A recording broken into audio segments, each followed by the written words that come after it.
Nah, selanjutnya menjawab pertanyaan berdasarkan teks.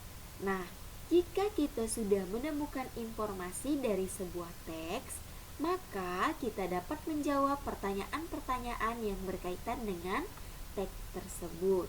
Yang pertama, baca dan pahami pertanyaan. Biasanya pertanyaan memiliki konsep adik simba. Ya, adik simba itu apa Ibu Guru? Nah, adik simba itu ya, dia adalah pertanyaan yang disingkat. Ya. Nah, kepanjangannya itu adalah apa, di mana, kapan, siapa, mengapa, dan bagaimana. Ya, jadi kita singkat. Adik Simba. Ya. A D I K S I M B A. Jadi kita bisa membacanya dengan adik Simba. Ya. Oke. Kemudian yang kedua, jawab pertanyaan berdasarkan informasi yang didapat dari teks. Ya. Jadi di mana ada teks, ya, di situ akan ada pertanyaan. Ya, tentunya ketika ada pertanyaan, ya, pertanyaan itu harus berhubungan dengan informasi, dengan teks yang sudah kita baca tadi. Oke, di sini ayo membaca. Bacalah dalam hati. Nah, anak-anak bisa membaca di dalam hati, ya, bacaan tentang Urang Kanekes si suku Baduy. Nah, anak-anak bisa baca di dalam hati ya bacaan ini, atau kalian bisa buka di buku tematik ya, kalian cari tentang bacaan ini, kalian bisa baca ya. Nah, kemudian berdasarkan teks tadi, Urang Kanekes si suku Baduy, jawablah pertanyaan di bawah ini. Nah, di sini ada dua pertanyaan. Pertanyaan yang pertama, apakah makna dari Urang Kanekes? Urang dalam bahasa Sunda artinya adalah orang, sehingga Urang Kanekes memiliki makna orang Kanekes. Nah, itu adalah makna dari Urang Kanekes. Jadi, dalam bahasa Sunda itu urang artinya adalah orang. Kemudian pertanyaan yang kedua, di manakah kita dapat menemukan suku Baduy? Nah, di Pegunungan Kendeng dengan ketinggian 600 meter dari permukaan air laut di Provinsi Banten, Jawa Barat. Jadi, suku Baduy ini bisa kita temukan di daerah Pegunungan Kendeng dengan ketinggian 6.000 meter. Ya, dari permukaan laut, bayangkan. Itu tepatnya di Provinsi Banten, Jawa Barat.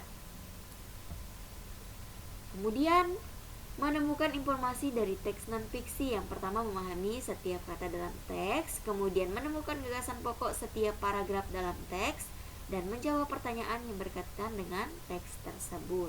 Jadi, ini adalah cara bagaimana kita bisa menemukan informasi dari teks bacaan atau dari teks non-fiksi.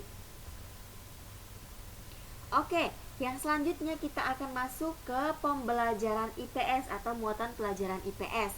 Nah, di sini kita akan belajar tentang keragaman ekonomi yang ada di Indonesia. Oke, mari kita lihat bersama-sama.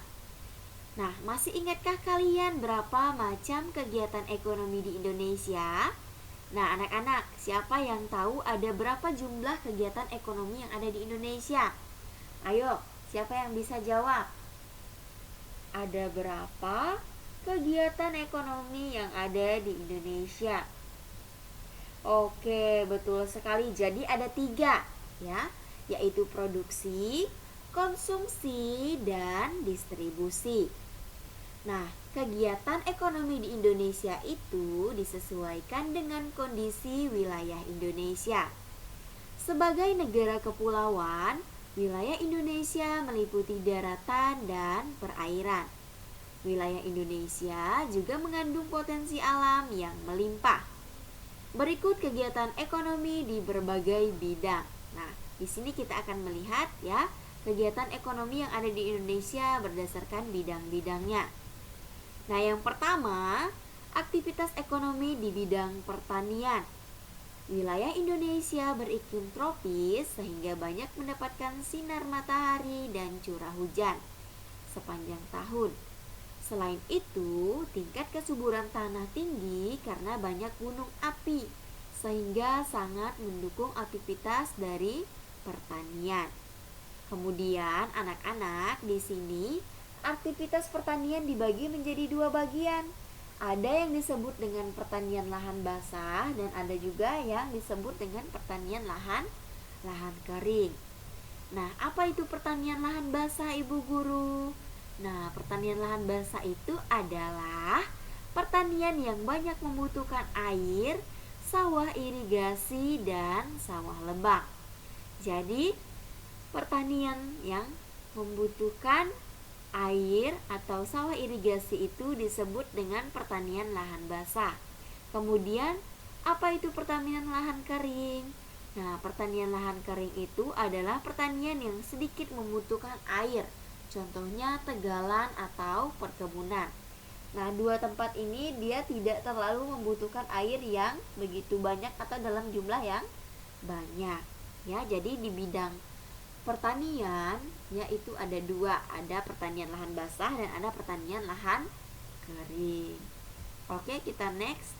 Nah, kemudian yang kedua adalah aktivitas ekonomi di bidang peternakan. Nah, anak-anak bisa perhatikan ini bidang peternakannya adalah sapi. Ya, aktivitas ekonomi banyak dilakukan di Indonesia. Biasanya dikelola oleh masyarakat atau badan usaha. Beragamnya aktivitas peternakan menyediakan hasil peternakan yang melimpah.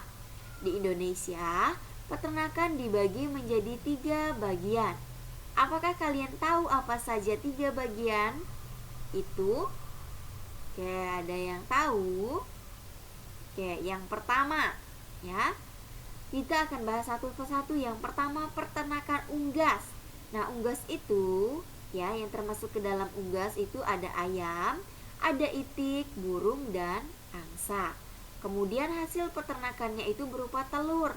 Kemudian dagingnya untuk dikonsumsi serta bulunya itu bisa untuk membuat bahan bulu tangkis. Ya, jadi ada manfaatnya, ada kegunaannya, ya. Kemudian yang kedua, peternakan hewan kecil.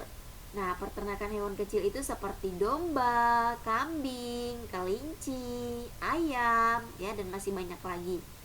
Kemudian hasil peternakan hewan kecil itu, ya, seperti susu, daging, ya, seperti itu. Serta kotoran dapat dibuat pupuk sebagai energi dari alternatif biogas. Jadi ini adalah keuntungan, ya, dari hasil peternakan hewan kecil. Kemudian peternakan hewan besar, nah itu seperti sapi, kuda, dan kerbau.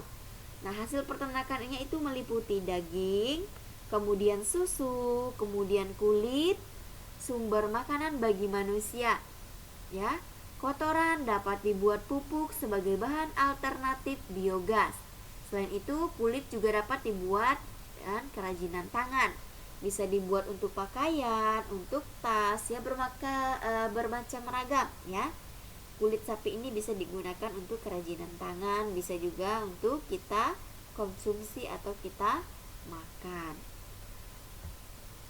Nah, kemudian yang ketiga itu adalah aktivitas ekonomi di bidang perikanan.